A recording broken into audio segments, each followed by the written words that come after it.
आप देख रहे हैं खिलाड़ी नंबर 1। भारतीय बाजारों में आज फिर बिकवाली का दबाव देखने को मिला है। कल एक स्टॉक पिटा था, वो था संवर्धन मदरसन। नंबर्स आते ही यहाँ पर मुनाफा वसूली शुरू हो गई। दूसरी तिमाही में आय करीब 18% और मुनाफा 3 गुना से ज्यादा जरूर बढ़ा। इबिटा ग्रोथ 23% रही। मार्जिन भी 30 बेसिस पॉइंट बढ़कर 8.5% पर पहुंचे, लेकिन एक्सपेक्टेशन से कम वो नंबर्स बनते दिखाई दिए थे।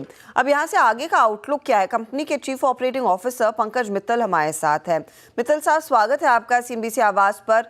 सेकंड क्वार्टर में मार्जिन्स पर थोड़ा सा प्रेशर जरूर बनता दिखाई दिया है। H2 को लेकर क्या आउटलुक बना है? क्या कुछ और बेहतरी की उम्मीद की जाए सेकेंड हाफ में?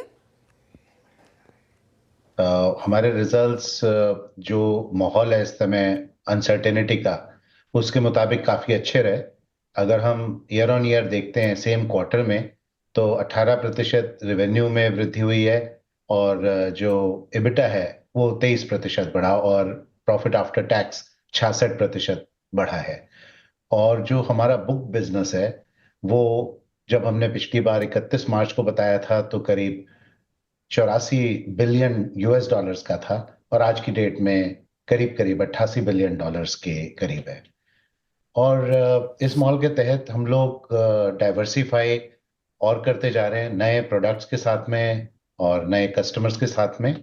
साथ साथ जो इमर्जिंग मार्केट्स हैं उनके अंदर में हमने ग्रीनफील्ड साइट्स और एक्सपैंड करने के लिए लगा रहे थे, जो कि पहले बताया था कि 19 जगहों पर एक्सपेंशन चल रहे हैं जो ऑटोमोटिव नॉन ऑटोमोटिव दोनों साइड में थे। उनमें से 5 फैसिलिटीज ऑन स्ट्रीम आ गई हैं इस साल और 8 और फैसिलिटीज अगले साल के अंदर में ऑपरेशनलाइज हो जाएंगे, अगले 6 महीनों में H2 के अंदर में। तो ये भी एक बहुत अच्छी चीज रहेगी जो हमारे को और अच्छी वृद्धि करने में सहायता करेगी। ईवी सेगमेंट को लेकर अगर आप हमें एक अंडरस्टैंडिंग दे सके कि किस तरह की स्थिति बनती हुई दिखाई दे रही है, क्योंकि यूरोप में कुछ प्लेयर्स ने चिंताएं जाहिर की थी, उन्होंने अपना आउटलुक काटा है। चीन में भी ऐसी ही स्थिति उभर कर आ रही है।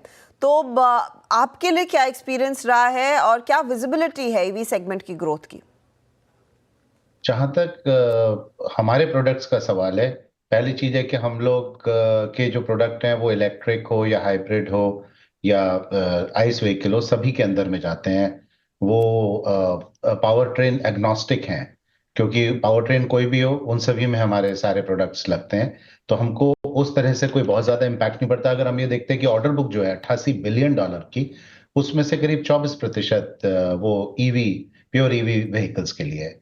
ईवी व्हीकल्स के अंदर में अभी इंटरनेशनली वृद्धि तो हो रही है पेनिट्रेशन में, लेकिन जो वृद्धि है वो जितनी एक्सपेक्टेशंस थी उसके मुताबिक थोड़ी कम है।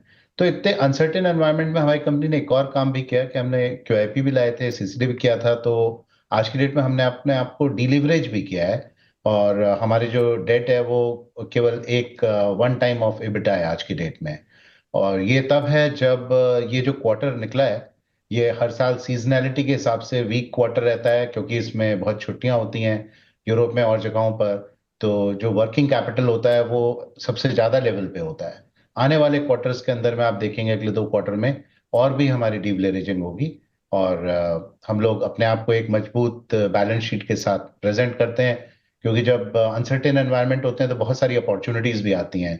जहां पर भी पेन होता है तो हम लोग एक ट्रस्टवर्दी सप्लायर्स के तरीके से अपने कस्टमर्स के सामने पेश रहते हैं और जो भी उनकी जरूरतें होती हैं उनको पूरा करते हैं।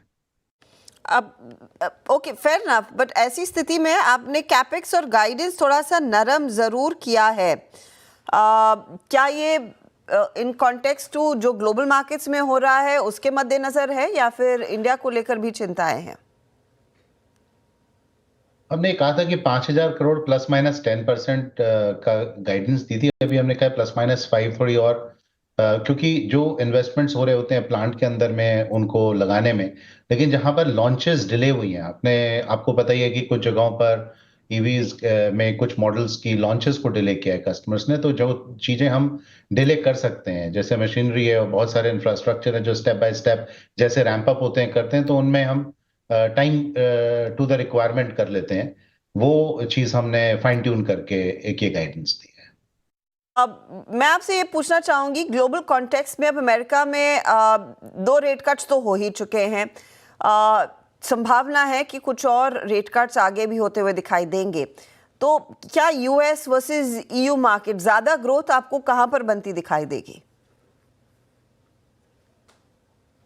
हम लोगों ने प्लांट्स ज्यादातर सारे आप देखेंगे कि वो उसी रीजन में लगे हुए हैं। तो आज की डेट में जो नॉर्थ अमेरिकन मार्केट है वो हमारा, जैसे इंडिया के अंदर में 20% है, वहां पर भी 20% है। तो बहुत अच्छी हमारी पेनिट्रेशन है, वहीं पर ही मैन्युफैक्चरिंग होती है उसी रीजन के अंदर में। तो हर जगह पर रीजनल मैन्युफैक्चरिंग है, हर एक जगह पर। तो जो जिस तरह की मैसेजिंग आजकल हो रही है कि आप बहुत दूर से सप्लाई नहीं कर सकते हैं, तो हम लोग एक बहुत अच्छी स्थिति में हैं उस चीज को अगर हम देखते हैं।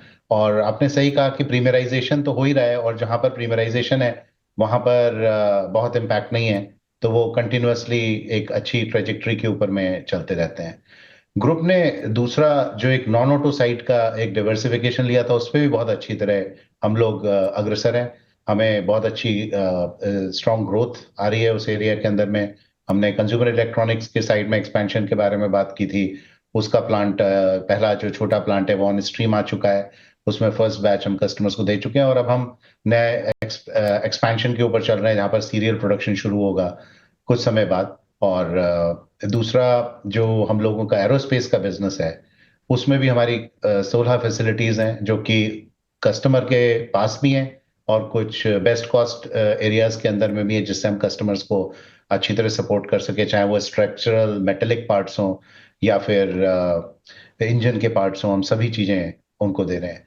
एक और नॉन ऑटो साइड में हमने एक्सपेंशन किया था, एक जेवी बनाया है जो कि हमारे करंट पार्टनर है हमाक्योरेक्स सान, उनके साथ में जापान के अंदर में जेवी बनाया है, जिससे हम जापान में भी अपने कस्टमर्स को सस्टेनेबल पैकेजिंग, 3PL सर्विसेज और एग्जिम के ऊपर में सपोर्ट कर सकें। तो ये सारी चीजें हमारी नॉन ऑटो साइड में भी चल रही हैं, जिसमें अभी आज की डेट में करीब 3,000 करोड़ के करीब का वर्ष एक सालाना बिजनेस जो है हमारा रन रेट आ चुका है। शुक्रिया हमारे लिए समय निकालने के लिए, and good luck for H2 sir. चले लेंगे एक ब्रेक। आज इनफैक्ट स्टॉक थोड़ा सा दबाव में फिर दिखाई दे रहा है। सुबह में थोड़ी सी एक्शन बनती दिखाई दे रही थी, लेकिन मार्केट गिरते ही यहाँ पर भी 2.5% के नुकसान पर ट्रेड दिख रहा है। लेंगे एक ब्रेक, आगे देखते हैं हमारे जानकारों के पोर्टफोलियो का क्या हाल है।